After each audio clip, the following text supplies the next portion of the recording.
Sir क्या कहेंगे आज? देखिए, जोन नंबर 3 हमेशा जो है तो विवादों से भरा हुआ रहता है और यहाँ का जो वार्ड अधिकारी है नईम अंसारी, खास तौर पे उसके बारे में जो है तो हम लोग शिकायत करने के लिए कमिश्नर साहब के पास पहले भी गए थे, मंडलेचा साहब के पास में गए थे। शिकायत इसलिए है कि डेथ और बर्थ सर्टिफिकेट जो लोगों के लिए आज बहुत सबसे ज़्यादा अहम इशू बन चुका है। आज लोग लाइनों में लगकर वो काम कर रहे हैं, लेकिन ऑफिसर उनकी मदद नहीं कर रहा है। ऑफिसर इतना होशियार, इतना अक्लमंद हो गया है, अपने आप को समझ रहा है कि मतलब जो नियम दिए गए हैं, जो भी डॉक्यूमेंट दिए हुए हैं, तो उससे एक्स्ट्रा वो जो है तो डॉक्यूमेंट मांग रहा है। फिर भी लोग उसकी पूर्तता कर रहे हैं। पूर्तता करने के बाद में यहाँ पे कभी इनका नेटवर्क चालू नहीं रहता, कभी जो है तो इनके ऑफिसर यहाँ रहते नहीं है। उसके बाद अंसारी साहब का जुल्म ये है कि वो किरीट सोमैया के छोटे भाई या उनके बेटे समझ रहे अपने आप को। और यहाँ पे ख़ास तौर पे जोन नंबर 3 में ज़्यादा से ज़्यादा मुसलमान लोग आते हैं और उनके बाद छोटी मोटी अगर कोई भी क्यूरी रही तो उसके लिए उनको महीनों चक्कर मारना है। एक लड़का खड़ा है इसके अंदर, देखिए आप, परभनी का है और वो कल भी खड़ा था, आज भी खड़ा है।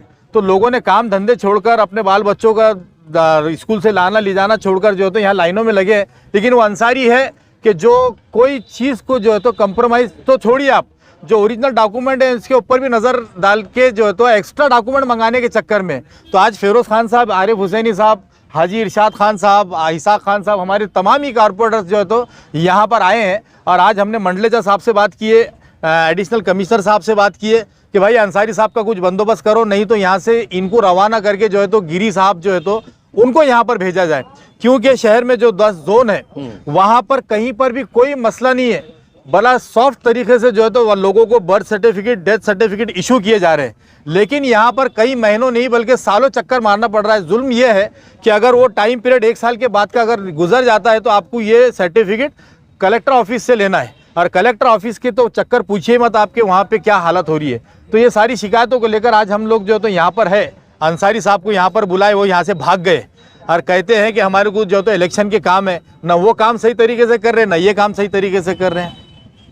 तो अगर हालात में सुधार नहीं आता है तो एमआईएम की अपनी अगली भूमिका क्या रही? देखिए, एमआईएम जो है तो अब कड़क भूमिका में आएगी, क्योंकि लोगों को सताना बोले तो हमको सताना है और हम समझते हैं कि लोग जो है तो हमारे लिए बहुत अहम है। हमारे लोगों को अगर सताया गया तो हम ऑफिसरों को चैन से उनकी गद्दियों के ऊपर बैठने नहीं देंगे इंशाल्लाह। सर, एक अखबार में एक न्यूज छपी 2 रोज पहले, 7000 मृत्यु जन्म प्रमाण पत्र रिजेक्ट हुए। ये इसी टेक्निकल गलतियां बोलो, देर बोलो, जो भी बोलो, इसका जिम्मेदार किसको मानते हैं और 7000 का क्या होगा, इसके बारे में एमआईएम क्या मदद करेंगे? देखिए, इसका जिम्मेदार सिर्फ और सिर्फ प्रशासन है। कि मैं समझता हूं कि छोटी मोटी बातों के ऊपर ऐसा सुनने में आया, लेकिन हम उसकी पूरी मालूमात ले रहे हैं।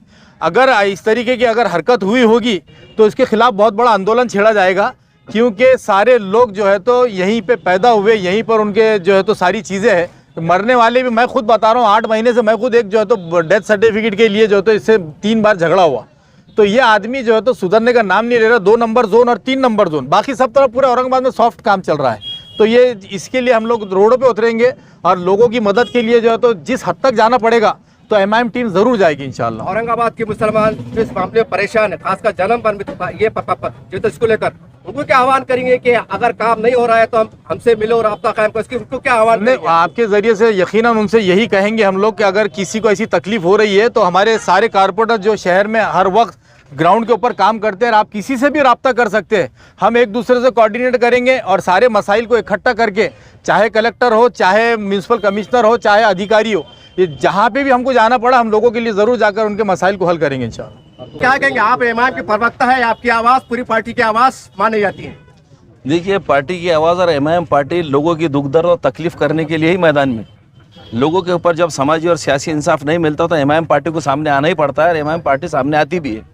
देखिए, जोन नंबर 3 के अंदर डेथ सर्टिफिकेट और बर्थ सर्टिफिकेट एक बहुत बड़ा इशू बन चुका है। वजह इसकी ये है कि जितने 10 जोन हैं कॉरपोरेशन के शहर औरंगाबाद के अंदर, 9 जोनों के ऊपर बिल्कुल बेहतरीन तरीके से काम हो रहा है। डेथ सर्टिफिकेट इशू किए जा रहे हैं, बर्थ सर्टिफिकेट इशू किए जा रहे हैं। सारे प्रॉब्लम अगर कहीं आ रहे हैं तो जोन नंबर 3 में आ रहे हैं। और 3 नंबर जोन की सबसे खास बात यह है कि पूरे 13 के 13 कारपोरेटर यहाँ पे एमआईएम पार्टी के हैं। तो क्या अंसारी साहब को कोई दबा रहा? क्या अंसारी साहब काम नहीं करना चाह रहे? जैसा नासिर भाई ने बताया, क्या किरीट सोमैया के नक्शे कदम पे चल रहे? और वो कौन किरीट सोमैया का कानून से बड़ा हो गया क्या? वो एक जातिवाद नफरती फिर रहा है पूरे दंदनाते महाराष्ट्र के अंदर, और प्रशासन उसको इंटरटेन कर रहा है क्यों? उसकी क्या सियासी हैसियत है? उसकी क्या संवैधानिक हैसियत है? हमारा बोलना ये है कि लोगों को तकलीफ, देखिए महानगर पालिका कॉरपोरेशन का काम है लोगों के फलाह बहबूदी के काम करना, लोगों में आसानियां पैदा करना, लेकिन मुश्किल की बात यह है कि ये जोन नंबर 3 से मुश्किल और परेशानियां पैदा की जा रही। और जब जिम्मेदार लोग कोई डॉक्यूमेंट सबमिट करने आते हैं, यहाँ पे ओसी लेने को आते, तो उनको गलत लहजे में इस्तेमाल किया जा रहा। एजेंट यहाँ आ जा रहे, दलाल यहाँ आ जा रहे, 353 कर देंगे, हम पुलिस केस कर देंगे। जो भ्रष्ट अधिकारी होता, जो 1 नंबर का घूसखोर होता, वही पुलिस की धमकी देता और वही 353 की धमकी देता। ईमानदार पुलिस वाले के ना जबान पे ये बात आती है ना लोग उनकी तकरार करते।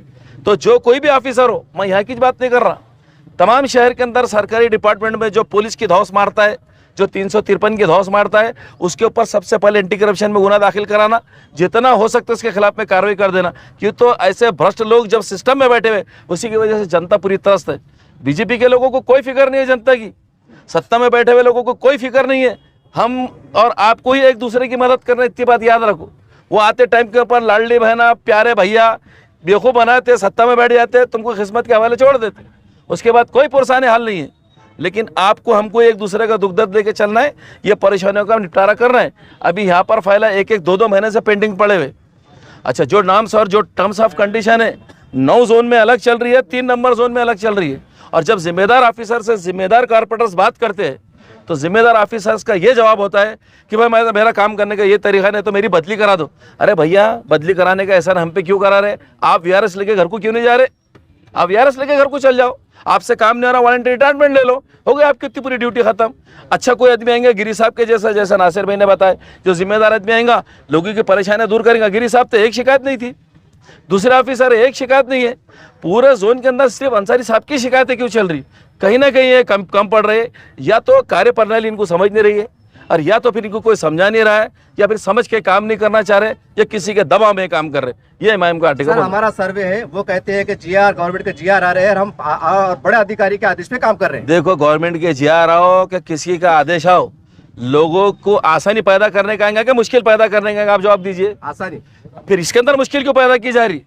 अगर हुकूमत भी अगर ऐसा कोई जीआर निकालती है, तो हुकूमतों को उखाड़ के फेंको जो पब्लिक को परेशान करने के जीआर निकाली।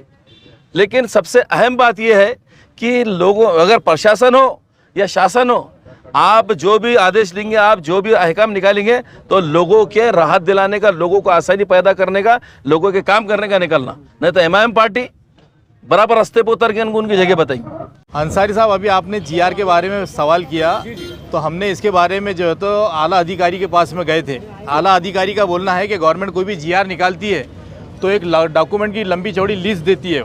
उसके अंदर इन्होंने 18 पेपर्स की लिस्ट दी थी, और 18 पेपर में से जो है तो कुछ जेन्युइन जो पेपर्स है, अगर उतने मिल गए तो काफ़ी है बोल के 3 या 4 पेपर जो तो उसके अंदर कंपलसरी है। लेकिन ये बेवकूफ़ ऑफिसर यहाँ का जो है, उसको ये बात समझ में नहीं आ रही। वो बोलता है कि पूरे 18 के 18 डॉक्यूमेंट लेकर आओ, तो बात वहाँ पर आके फंस रही है। जब बड़ा अधिकारी मीटिंग लेकर ये बोल रहा है कि 18 में से 4 या 5 डॉक्यूमेंट जो इम्पोर्टेंट है, आधार कार्ड है आपका, अगर डेथ हुई तो डेथ का सर्टिफिकेट बनाने के लिए कब्रस्तान की पावती, महानगर पालिका की पावती, और घर में से किसी एक का जो होता आधार कार्ड। तो ये बोलता है कि नहीं, उनकी प्रॉपर्टी, उन्होंने कौन से स्कूल में पढ़े, क्या परसेंटेज लाए थे, उनका रिकॉर्ड क्या था, क्लास के रूम में आगे बैठते थे क्या पीछे बैठते थे, ये बेवकूफ़ ऑफिसर ये सारी मालूमात ले रहा बोल के ये सारे मसाइल आ रहे हैं आप। ये बोलने का मकसद है हमारा। ये बाईजीपुरे से आए, हाँ वो हम ये बाईजीपुरे से आए, हमारे भांजे का बर्थ सर्टिफिकेट बनाने का था। तो एक सर बोलते करके तुम उनके अब्बा के उनके साइन लेके आओ, अब्बा लोग जैसा काम पे जाते तो वो खिड़की पे ऑनलाइन कराओ। उन्होंने लिए 150 रुपये पिया, यहाँ पे आए तो ये बोले 200 रुपये दो, शायद 350 रुपये दिए। फिर वो वहाँ के एक सर बोलते करके पूरा घर टैक्स भर के लाओ, पूरा घर टैक्स की पूरी पौती नीड रहेंगी जब हम तुम्हारा बर्थ सर्टिफिकेट बनाएंगे, ये तो बनने वाला नहीं है। अब हमने बोले फिर आप ऐसा कैसा करना, हमने बोले फिर एमआईएम वालों को बोले, हमने एमआईएम सरदार को, तो बोले ठीक है, बोले आके कर देंगे। देखिए, इस तरह से आपने देखा इमाम के तमाम जिम्मेदार पदाधिकारी आज जोन नंबर 3 में मौजूद है। सारी बातें आपके सामने है, मैं ज़्यादा आपका वक्त नहीं लूँगा, लेकिन एक सवाल खड़े हो रहा है। चुनाव लग चुके हैं और मुसलमान के महल्ले में दूसरे पार्टी के लोग भी आएंगे, कोई कहेगा मैं दादा का आदमी है, कोई कहे बड़े अब्बा का आदमी है। तो आज ये जोन के अंदर मुसलमान परेशान हो रहे हैं, और कहने के आप आने वाले भी मुसलमान है। तो कहा है भाई, आप एकदम सरकार में है, उप मुख्यमंत्री हमारा है, अच्छी बात है भाई, संविधानिक है, कोई बुरी बात नहीं है। लेकिन आज जनता परेशान हो रही है, तो आज आप कहा है, आपका हाथ पैर किससे मिला हुआ है, किससे मिले हुए, जनता कोई लेना देना नहीं है। जनता ये चाहती है हमारा काम होना, चाहे एमआईएम करे कोई और करे, लेकिन आज एमआईएम मैदान में है तो सवाल खड़े होता है, फिर कहते हैं कि बी टीम है। अरे भैया तो ए टीम है, ताकि काम कर देना। ये जनता की आवाज है, याद रखो। इलेक्शन में ऐसा बेड़ा गर्क होगा कि बता नहीं सकते। मैं इतना ही कहूंगा, जय हिंद जय महाराष्ट्र। हाँ? 3 बजे आपके बाद हम लोग आ रहे हैं मीटिंग के अंदर, और आप उसको आ जाए तो सीधा आपको उसको यहाँ से ट्रांसफर करना पड़ेगा। ये हमारी सबसे बड़ी डिमांड है। वो कौन बोले ना, जानबूझ के तकलीफ है सर, जानबूझ के उसका ट्रांसफर करो, और नहीं तो फिर है तो हाँ बोलिए ना। ट्रांसफर करने का मेरे हाथ में नहीं है, इसलिए कमिश्नर सर के उस दिन की कॉन्फ्रेंस में डाला। आज मीटिंग आपने से पहले समझाया था ना, बोला क्यों नहीं सुन रहा बोलना। सर एक मेरी बात सुनिए सर उन्होंने क्या करे, अभी शपथ पत्र कल आए यार, लोगों ने 3 महीने पहले फॉर्म जमा करे, उनको 3 महीने में अभी तक इन्फॉर्मेशन नहीं है कि तुमको शपथ पत्र देना है, किसी को इन्फॉर्मेशन नहीं है, थप्पी लगी हुई सर।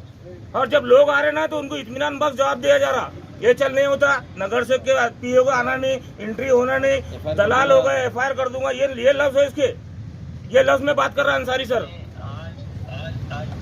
ये देखो ना सर, माँ बहन कैसी खड़ी थी हमारी, देखो ना सर। ये सर आपने इससे पहले भी बोले थे कि मैं उसको मीटिंग लेके जो है तो जितने डॉक्यूमेंट है 18 में से 4-5 जो लगते वही कराऊंगा, तो आज तक 18 पूरे मांग रहा हो, 18 पूरे मांग रहा सर। दूसरे पूरे वार्ड चैन से बोलो ना, एक चीज है, पूरे वार्ड में काम हो रहा है, इन्हें नहीं कर रहा। तो पहले बोल दिया ना मैंने। हाँ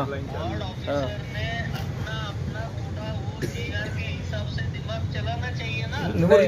बोलो ना सर। हमको तो लग रहा कि वो है ना किरीट सोमैया का पिल्ला दिख रहा, मेरे को अंसारी नहीं दिख रहा, वो किरीट सोमैया का पिल्ला दिख रहा। वो किरीट सोमैया से आगे जाके काम कर रहा है अभी वो।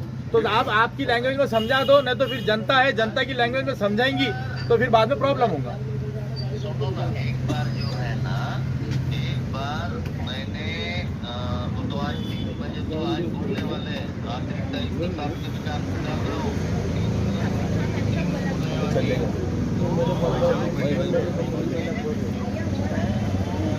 सॉर्ट आउट करो सर आज प्लीज। हम ऐसा ला रहे, हम जाके उसको 3 बजे वहाँ रिसर्च सेंटर में जाके आपके पास लेकर आ रहे हो। ओके धन्यवाद।